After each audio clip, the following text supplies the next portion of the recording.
What's up, everybody? My name is Kier, and you are watching the important things that really matter. Today, we're going to continue on in our business series of videos, and this particular video is going to be called How to Overcome Fear in Business. How to overcome fear in business. Now, what are you going to do? A lot of people may have never started a business before in their life. And so it's scary because you are coming out of your comfort zone. Also, in addition to coming out of your comfort zone and starting your own business, you don't know what you don't know as of yet. You don't know everything that you need to learn. You're actually going to have to use your speaking skills in front of people to talk to customers that may be interested in buying your product or service. So it can put you in a very uncomfortable situation, especially if it's direct sales. There are a lot of people that start their businesses and sell their goods or services on the street. You'll see a lot of people in different places. They may have a little table or a stand on the sidewalk. You've seen kids selling their lemonades. You'll see people not just selling lemonade. They'll be selling baked goods, or they may be selling CDs, or they may be selling hot dogs, or they may be selling anything along those particular lines. So one of the things that you really have to understand is that it's extremely important for you to overcome your fear. I know that it is very uncomfortable to have to speak in front of a lot of people. There's a guy that I know right now, he's got an excellent product. He has an absolutely excellent product. It is the best tasting carrot cake I have ever tasted in my life. And there is a man that made this carrot cake. I talked with this guy at least 4 or 5 times in the last 4 or 5 years. I've given him a lot of examples. I said, man, you need to take this cake. I'm your customer. I'm telling you, you have a high quality product right here. You can take this cake and sell it. I even told him approximately what he can sell it for, that people would not have any problems in buying a nice hunk of slice of his cake. I gave him the price that he can sell it for. I even told him where he can sell it at. But as you can see, as I stated before, I talked with him about 5 different times. Like, man, when are you going to go do this? You have an excellent product. You can be making money like today. You can be making money today. You got the best tasting carrot cake that I have ever tasted in my life. I talked with him 5 times about it. He has not moved on it yet. You know why I feel like he has not moved on it yet? Because he's in a little bit of fear. He's in a little bit of fear of doing it. He's a little scared. He probably doesn't know if he can really do it or not. And I'm going to tell you, you can do it. Like I was trying to tell him, that you can do it. You can do it. You can do it. And so I'm going to help you to overcome your fear in starting your own business and or in direct sales, where you have to physically talk to a customer to see if they would like to buy your product or your service. So what is the first thing that you should do to try to overcome your fear? One of the things that I would suggest that you do to overcome your fear in business is practice your sales pitch. Practice your sales pitch. Practice your sales pitch. What do I mean by that? What I mean by practice your sales pitch, what you're going to be saying to your customer. It's going to be what you're going to be saying to your customer to convince them that they should buy your product or service. Once again, your sales pitch is what you're going to say to your customer that is going to influence them or encourage them to buy your product or service. You need to sit down and figure out a really good sales pitch. Now, after you then figured out a really, really good sales pitch, okay, then you need to practice and practice and practice your sales pitch and practice your sales pitch and practice your sales pitch. Stand in front of a mirror and practice your sales pitch over and over and over again. Look at yourself in the mirror. See how it's coming across. You have to be positive. You have to be excited about your product. You have to be excited about your service because you're pitching it to the person, to somebody who's going to possibly buy it from you. And if you come up with a real good sales pitch and you keep practicing and practicing and practicing and practicing, you have to practice your sales pitch so much that you be able to say your sales pitch if you're asleep. Once again, what is your sales pitch? Is and are the reasons why your customer should buy from you your product or service. Got it? That's what your sales pitch is. So continue, practice till you got it down, so much so that you can say your sales pitch in your sleep. That's number one. That's the first thing that you do. Once you got your sales pitch down, that you're going to be pitching to your customer to buy your product or your service, once you get that down, then one of the things I suggest you do is that before you go out, say like to sell in the street or to sell in a market, wherever you choose to sell at, what I always suggest that you do is this, that you pray before you go out, that you, number one, ask God to watch over and protect you while you're out there selling. That's number one. Number two, ask God to help you to sell your product or service and to give you the right words to say that will encourage, inspire, uplift, or influence people to buy your product or service. So the first thing that you do, or the second thing that you do, after you get your sales pitch down really, really good, and you got it completely memorized, that the second thing, the most important thing that you do is you pray, ask God to protect you while you're out there selling, number one. Number two, ask God to help you in your sales and to send customers to you. That will make you even more successful, okay? Now you done number one, sales pitch. Number two, praying about it. Number three, you got to talk to yourself to motivate yourself to get out there like you in a football locker room and the coach is trying to geek up the football players to get ready to go out on the field. You got to geek yourself up. You got to geek yourself up. You got to motivate yourself. You got to be like, okay, we're going to do this. We're going to do this. I got my sales pitch down. I already prayed about it already. I got the sales pitch down. I already prayed about it. Now we're going to go out here and we're going to do this. We're going to make them sales. We're going to make them sales. We're going to do this. We're going to do this. We're going to do this. We're going to do this. Oh, we're going to do this. And then you get out there after you done geeked yourself up, after you done motivated yourself up, after you done gave yourself that good self-talk, that things are going to be all right. Everything's going to be all right. You're going to do good today. And you go out there and you make those sales wherever you're going to sell out, wherever is your product and service that you choose to sell at. You got to believe in yourself. You got to believe in yourself. You got to believe in yourself that you can do it, especially if you're an African American.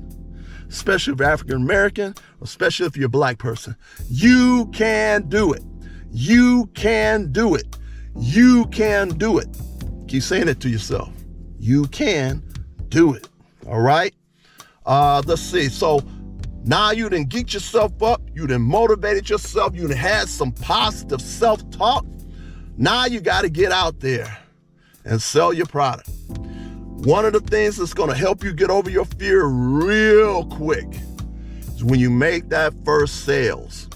When you make that first sales, let's say you're selling cake or you're selling hot dogs on the street or you're selling hot dogs somewhere, I don't know where. You selling your hot dogs, you're selling your cake. What's going to help you overcome your fear real quick is those first dollars that you're going to make. You're going to be like, wow, I made my first $5. I made my first $7. You're going to be happy. You're going to feel good. But let me tell you something about sales that's extremely important for you to know. You first of all got to have a nice personality. You have to be positive. You can't be having a nasty attitude or having a mean look on your face if you're trying to sell to people. Have a positive attitude. Be friendly. Be a sweet person, okay? These are things you have to do. Nobody's going to buy anything from you if you got a mean look on your face. What's going to help you to overcome your fear is the sales of your product. You're gonna overcome your fear real quick when you start making that money. It's gonna feel good. You're gonna feel good. You're gonna look good. You're gonna be like, wow, I did this. And also, too, what will help you in the beginning, when you start out, you might want to take a friend with you to go with you to help you to sell your product or service. Take somebody with you, take a family member with you, or take a friend with you to go out there with you, especially if you're female. It's always good to have a friend with you, and they'll sit out there and either help you to sell, even if they don't help you to sell. Just them sitting there with you will bring comfort to you, okay? And it might even bring comfort to you to have a big stick next to you too. Not saying that anything going to happen, but hey, sometimes some people feel a little bit more comfortable in having a big stick next to them also too. So you can take a friend with you while you're selling your product or service, okay? That's one thing. Also too, some ladies, you all have children. Look at the millions and millions of cookies, of Girl Scout cookies that have been sold by those kids. People love to buy from kids. You got a kid that's 7, 8, 9, 10, 12 years old. Your kids, you train them, you can tell them how to go about selling, you can tell them, hey, get the people to come over here and buy some cookies or to buy some cakes, and your kids can help you for maybe an hour or two. And you can tell them, hey, go call out to that lady over there or call out to that guy over there and say, hey, come over here and try some of our cake and stuff. Or try some of our cookies that you may be selling. Or try some of our hot dogs, okay? Make sure that you have a good quality product before you start selling. Follow what I'm saying? Your kids are an excellent asset to you to help you. There's going to be two things that's going to happen when you got your kids out there showing them about business and how to sell. The first thing it's going to do is going to teach them how to sell. They're going to get firsthand experience as a kid to sell. So it's going to help them to overcome their fear at a young age, okay? That's one thing. Number two, a lot of people love to buy from kids. So it's nothing wrong in letting your kids help you for a couple of hours and they sit with you and they see how you're selling your product and your service and stuff, okay? They can help you for a couple of hours. Now, some people try to get a little ridiculous about it. You're not supposed to have your kid out there selling 4, 5, 6 hours, okay? You hear what I'm saying? You're not supposed to have your kid out there 4, 5, 6 hours helping you sell. But it's okay if the kid is helping you sell for a couple of hours, because you're showing them and teaching them how to get their own future businesses going also too. So this is helping them. Follow what I'm saying? So it's nothing wrong in your kids helping you for an hour or two. Okay, that's a good thing. And you'll probably increase your sales by having some of your kids help you to sell your product or your service on the street or somewhere, all right? So these are the things that you can do to help you to overcome your fear. So let's say, for instance, you've been selling for 6 months. People are going to watch you. They're going to see that you're making money. And they're going to want to come and maybe take your spot on the street, or they're going to come and take your spot at the mall or the fair or wherever, okay? That people are going to come because they're going to see you being successful. They're going to see you collecting money for your products and services, and they're going to want to try to do the same thing. And they may come and take your exact spot on the street. What do? There will be people who are going to say, hey, I can do that too. I've been watching this guy, or I've been watching this woman sell her cakes or sell her hot dogs for the last 6 months. I can do the same thing too. So you may come out there one day with your hot dog stand, and somebody had already moved their hot dog stand right into your spot where you normally stand out on the street. So what do? You don't want to get violent with them. They know that they didn't took your spot, but they also know that the street is nobody's property. So anybody can be out there. So this is a problem, or one of many problems that you will have when you have your own business. This is a problem. This is one of many problems that you will have in running your own business. You're going to have to deal with competition. Now, how are you going to deal with that competition that's now there? You go over there and say, hey, You in my spot. Get on my spot. This is my spot. Can't do that. Because the street is everybody's street. Everybody's paying taxes for the same streets. If they got there early before you, they just got your spot. So the problem is, this is like a math problem. You got to figure out, okay, if they're in your spot with their hot dog stand.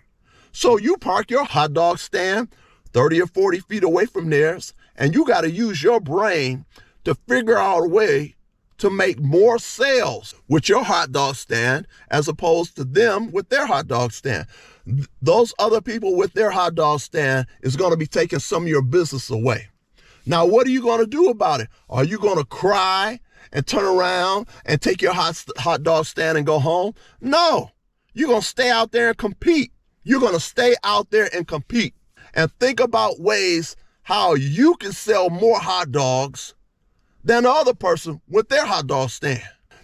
Your selling point might be your hot dogs might be more fresher, or your selling point might be that you have more condiments, or basically in a nutshell that your hot dogs are going to taste a whole lot better than the other person's hot dogs that's 20 or 30 feet away from you. You gotta come up with some type of redone sales pitch to let people know that your hot dogs are better than the other person's hot dogs 20 or 30 feet away from you.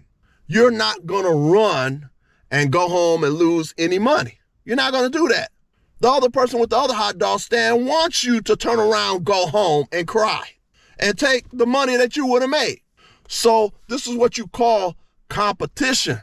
You stand your ground with your hot dog stand and with their hot dog stand, and you think of ways on how you can go about selling more hot dogs than the other person with their hot dog stand.